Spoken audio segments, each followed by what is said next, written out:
Good evening, everyone. I'm David Johnson, Transform Ed Consulting, and I'm trying to pull up the slide that shows what Transform Ed Consulting does and also shows what my dear friend and colleague does, Cassandra Williams of Educational Innovations 360 Degrees.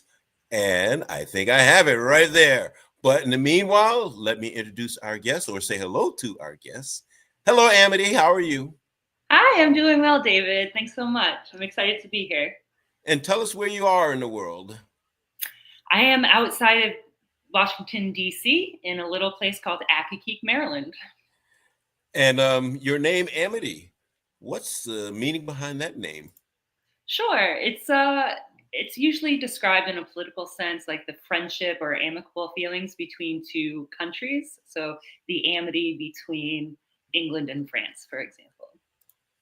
Well, I would say that you are certainly a friendly person, and it's a pleasure chatting with you. So let's do a formal introduction. Amity Glenn-Chase, EDD, is founder, Ignite LLC, and professor of early childhood development, University of the Potomac, Washington, D.C. She is an authority on early childhood education with rich experience comprising teacher, instructional coach, professor, and consultant roles. Both her doctoral studies and her current research focus on trauma-informed practices and teacher training, which she uses in her work with educators. Inspired by her scholarly inquiry, Dr. Glenn-Chase is called to share her knowledge with other educators.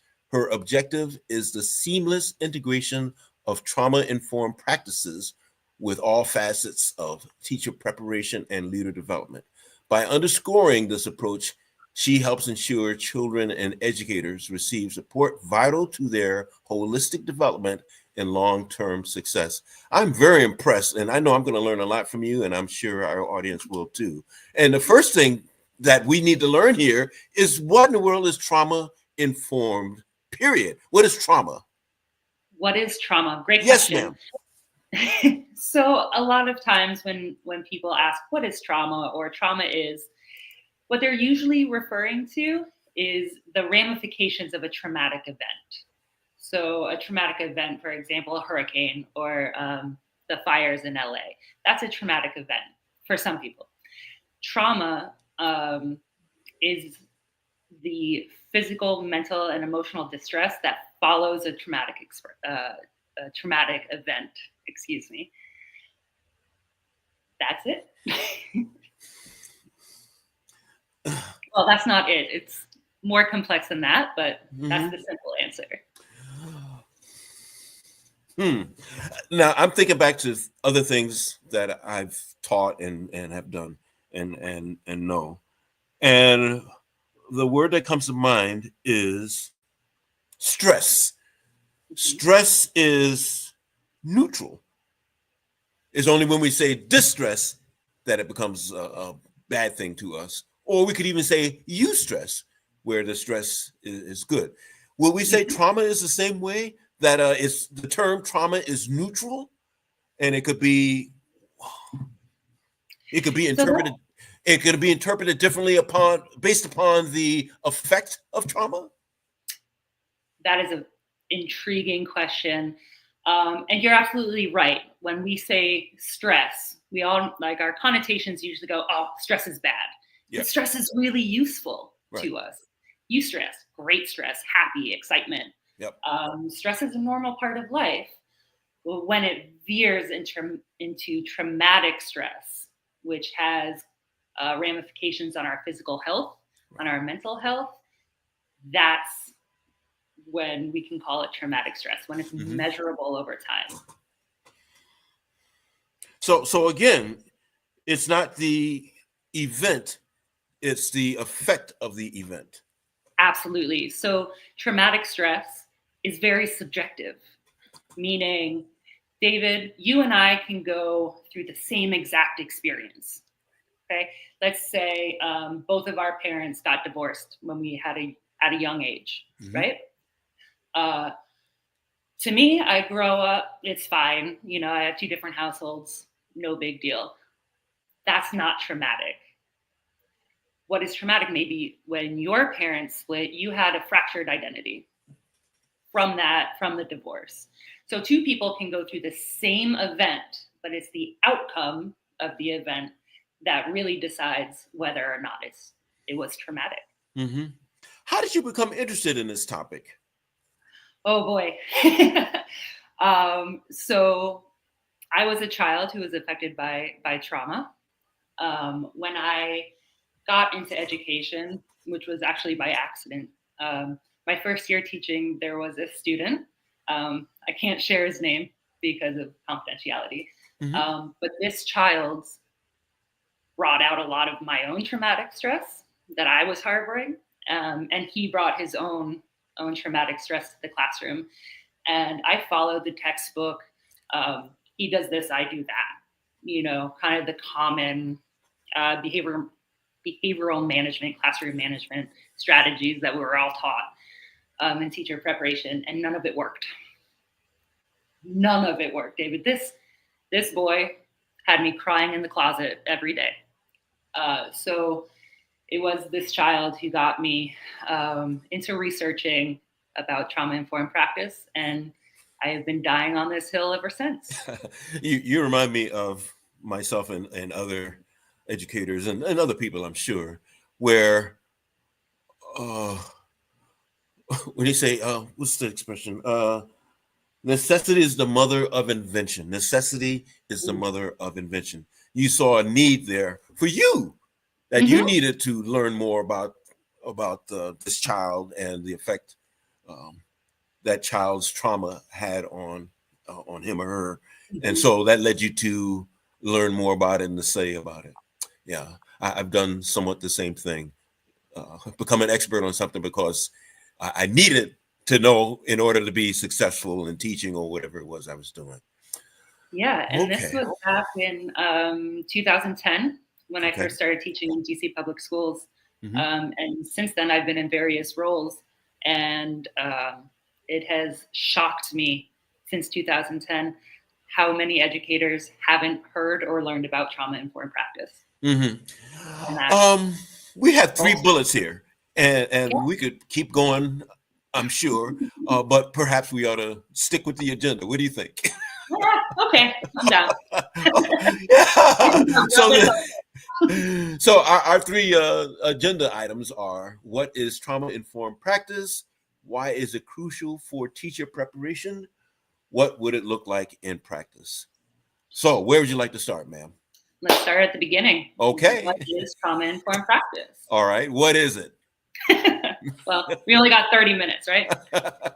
The most simple and straightforward definition that I have come across is that trauma-informed practice is an approach that acknowledges that trauma is common and can affect people accessing services and can also affect the people giving those services. So basically, trauma-informed practice is a collection of mindsets that allows for the thought that trauma affects how people show up and how people present. Could we go back for a moment? You said that actually sounds like a two-way street. Could you elaborate upon that two-way street? Absolutely. So trauma, if we're being trauma informed, we can go with a pretty forward example. If we think about domestic violence, unfortunately, absolutely traumatic stress or traumatic event that can result in traumatic stress. If you're trauma informed, there's this great study. The name of the center escapes me at the moment, but the center decided that they needed to become trauma informed in order to best serve the folks coming to them. So the victims of domestic violence would come to this center for support, correct? That makes sense. In order for the folks giving the services, the center and their employees, to become trauma informed on their end, they had to rethink the physical environment of the center. They took off all the doors in the center. There was no blind spots, because imagine if you were a victim of domestic violence and you walked into a place where there were closed doors and you don't know what's behind those closed doors. That could be a trigger of traumatic stress. So that's kind of a two-way street. If I come to you experiencing traumatic stress, but you don't know what traumatic stress is, you're going to hinder my ability to receive services. And all of this is a result of various scientific studies about how to create an environment that is safe or comfortable for people having experienced trauma. Absolutely. There's a lot of brain science that has gone into understanding trauma-informed practice. And one thing that I really want to make clear is that trauma-informed practice is not a checklist. It's not, I did this, I did this, I did this. I am trauma-informed. It doesn't quite work that way. Going back to my definition, it's a collection of mindsets. So, and it's going to vary, it's very personalized to the person who's experienced trauma. So, for example, I could have two children in my classroom who are both, unfortunately, witnesses of domestic violence. For one of the students, maybe one of their triggers is when the lights go off for nap time. And that creates an environment that is stressful to that child because that's when the fights get really bad at home, right? For another child, overhead lights can remind them of the hospital they had to go to when one of their parents got hurt. So it's not only having overhead lights or only floor lamps, right? It's really becoming specific to the needs of the people accessing your services. As teachers, that's children. It sounds like individualized instruction, except that it's not instruction, it's managing the student's trauma. Right. And if we can't manage the student's trauma, there's no way we're getting to instruction.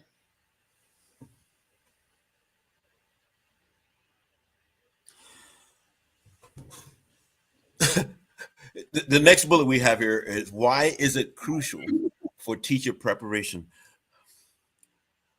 But before we get to that, sure. You had mentioned classroom management, behavior management. Mm-hmm. And I'm sure you are familiar with the term cultural competence. So it's like we could drop the term culture and say trauma competence, knowing how to work with children who have experienced trauma. Absolutely. So how do we infuse that? How do we put that into our behavior management? How do we put that into our classroom management? Sure. Well, I would argue that trauma-informed practice is classroom management. Separating those two creates kids with and without trauma, and we're setting up a comparison that's not going to be helpful to anybody. Trauma-informed practice has never hurt a child or an adult. It is never a hindrance, right? It's only a bolster. If you have students or if you yourself have never experienced trauma, being in a trauma-informed environment is not going to hurt you. It's not going to limit what you can do. Oh, okay. Okay. Right? Okay. So my hill to die on really is trauma-informed practice is classroom management. If you can create an environment of physical safety and emotional safety, which is the goal of classroom management, there you go. It works for everyone. It works for everyone. Right. It's not necessarily as easy as using Class Dojo or anything like that, but it will bring about more lasting change for that child. It reminds me of, you have heard this, I'm sure. Every child deserves an IEP. Every teacher deserves one too. Yep.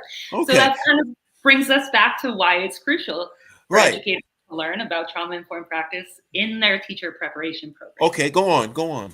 Apparently, it's currently not included in the curriculum for teacher preparation, but behavior management is, classroom management is.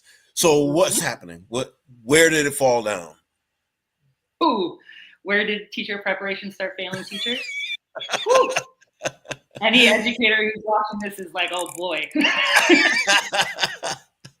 Education is always changing, right? I think we can all agree on that. From forces, usually outside classrooms. There's been a huge exodus of teachers from the profession, right? That's no surprise to anybody. And if you have talked to a teacher within the past 5 years, you'll hear that student behavior is off the charts, right? We've had a lot of big changes, the pandemic, unrest everywhere. But in the research, right, not just my own opinion, in the research, researchers have said that the number one cause of teachers leaving the profession within 5 years is student behavior. In my own research, when I've been talking to educators about trauma-informed practice, and again, this is another research, that classroom management courses are not preparing educators to deal with real live children, right? We can't rely. But isn't our approaches to classroom management or behavior management, aren't those rooted in research? Yeah, research probably from 20 years ago. Okay. Right? One of the things I like to say is that children haven't changed, but everything else has. Okay. Right? Kids are still kids. Mm-hmm. The behavior management is really at the goal of a lot of behavior management courses and theories and strategies is compliance. We want kids to sit at tables, to be quiet, to listen to us, to talk when we allow them to talk, that sort of thing, because we need to get information out, right? Teachers need to teach, and we can't do that if kids are jumping through the walls, right? My argument, what my research says, is if we include trauma-informed practice, not only in behavior management, right? Trauma-informed practice should be a standalone course taught based on adult learning theory. I'm particularly fond of experiential learning theory. If we can do that, if we can get new educators and veteran educators to have the shared language and understanding of what trauma is, the brain science and all that, and what trauma-informed practice is, that's going to lend itself to a more holistic classroom management. Not just be clear with your expectations and post child-friendly rules on your wall. Important stuff, don't get me wrong, but that doesn't get to the root of helping children self-regulate and to understand their place. So you've touched it, but perhaps we should go right into it. Why is this crucial to teacher preparation? Because teachers are leaving in droves. They're leaving in droves because student behavior, whether or not it's coming from a traumatic stress response in these children, is making teaching, as we know the profession to be, really, really hard, right? So if we can help teachers get an understanding of trauma and trauma-informed practice before they even enter a classroom, right? And also, here's the key, let's not forget that educators are also people, humans, I know, believe it or not, who can also have been affected by trauma, right? So one of the aspects of experiential learning theory is concrete experience. When we learn about something, okay? When we're talking about trauma-informed practice and we're talking about teachers, a teacher could have learned what trauma is by experiencing it themselves. And to help them go through the other 3 stages of ELT in service of trauma-informed practice can not only help the teacher understand their own potential trauma, but also how to effectively work with kids affected by trauma. Amity, in Yes. your introduction, I read that helps ensure children and educators receive support vital to their holistic development and long-term success. And when I first read that, I thought, that's a lot. That's a lot. So let's break this down. who is responsible for teachers' own trauma? Is it the teacher? Is it the administrator? Who is responsible for managing teachers' own trauma? Okay, I wanted to be careful about this. No one is responsible for their own trauma. I'm going to put that out there. A traumatic event is usually outside of our own control, right? That's kind of the locus. Mm-hmm. I believe when we're talking about preparing educators to enter classrooms, to put it bluntly, it's everybody's responsibility, right? It's on the educator themselves to think about, but not get physically in tune with their own trauma, right? If they can take a bird's eye view and see what happened, right? And to see how that has affected their own behavior and their own bias, that responsibility would be on the educator. But teacher preparation programs are also responsible for the success of their candidates. So in order to effectively educate educators on trauma-informed practice, I'm not saying that every professor of education has to be a therapist, right? That's not what I'm talking about. But teacher preparation programs need to stay current in the atmosphere of the educational system that they're placing teachers in. Mm-hmm. So in that regard, I would say that preparation programs have a responsibility to their candidates to best prepare them for the reality of teaching. All right, Amity, I'm still stuck on who is responsible for managing teachers' trauma outcomes or trauma responses, the personal management of teacher. I see what you mean. All right, so let me put it a different way and give a different example. Sure.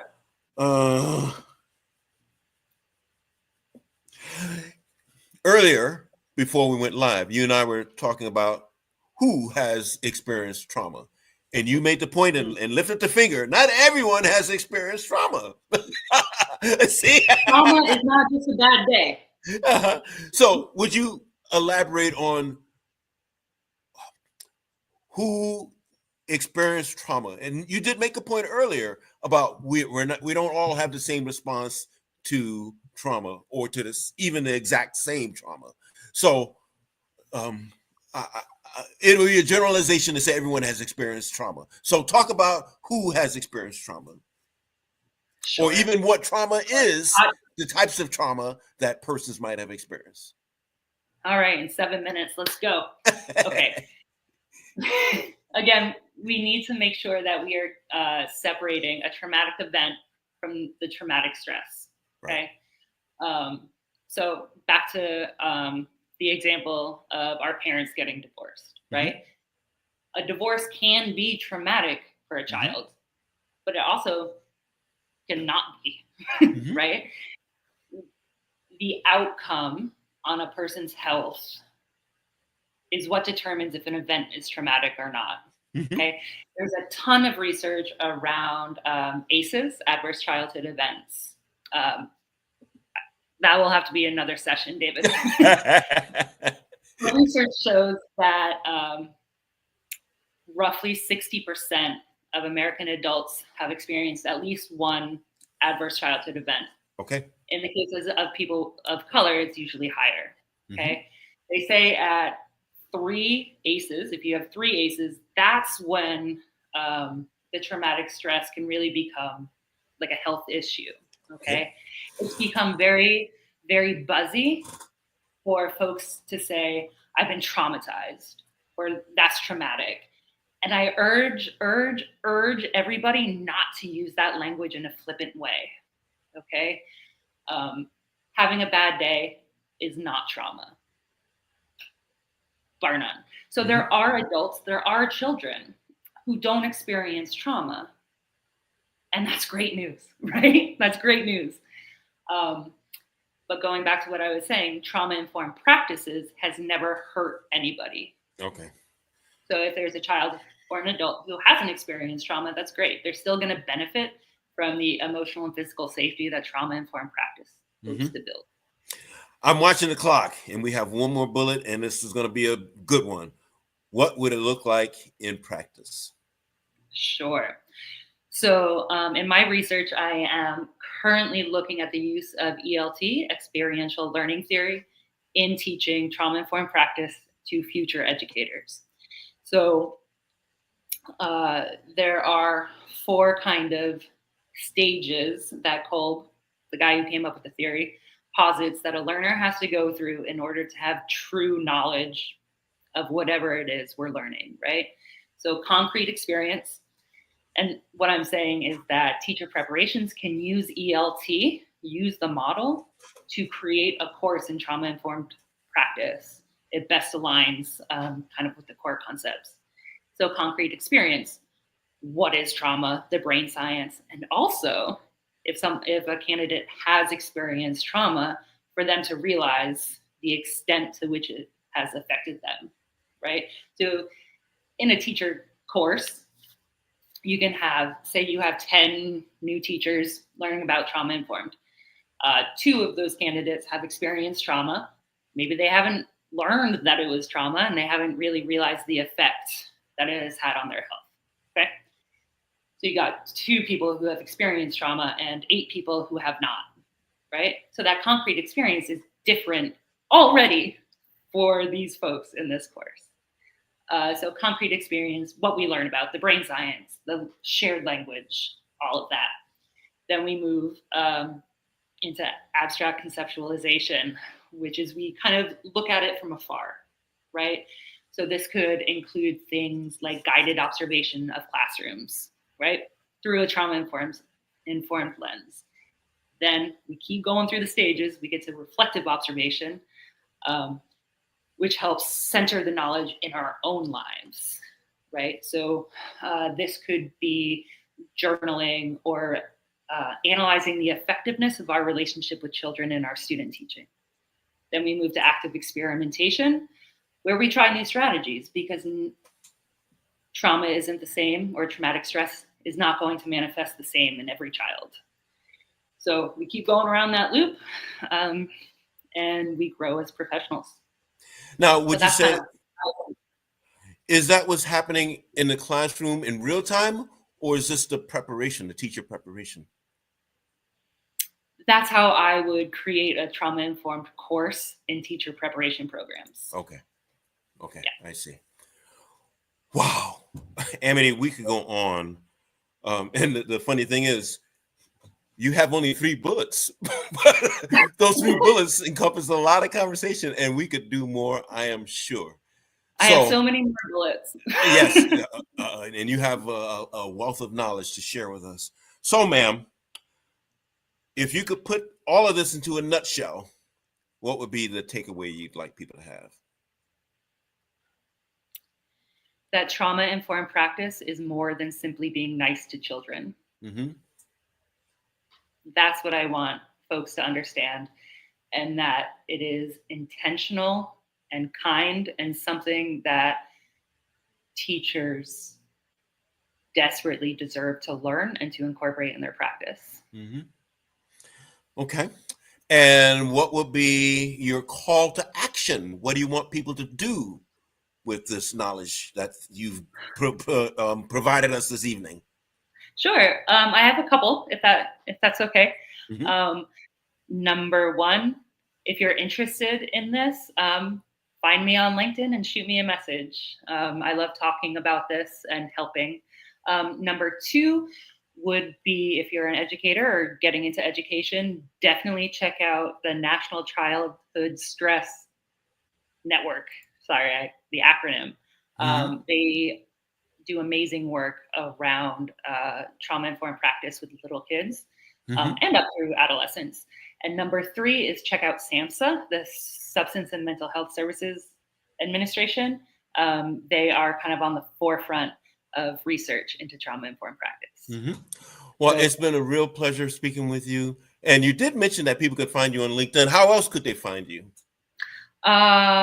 You can go on my website. I am the founder of Ignite LLC, where we do a lot of trauma-informed practice seminars, workshops, kind of tailored professional development for organizations and schools alike. And that is myignitepd.org. Yeah, you can also find me there.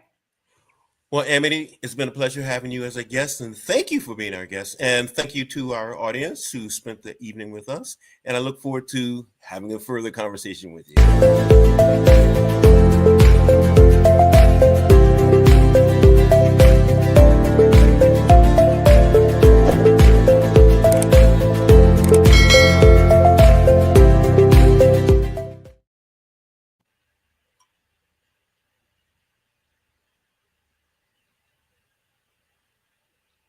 Are we still filming?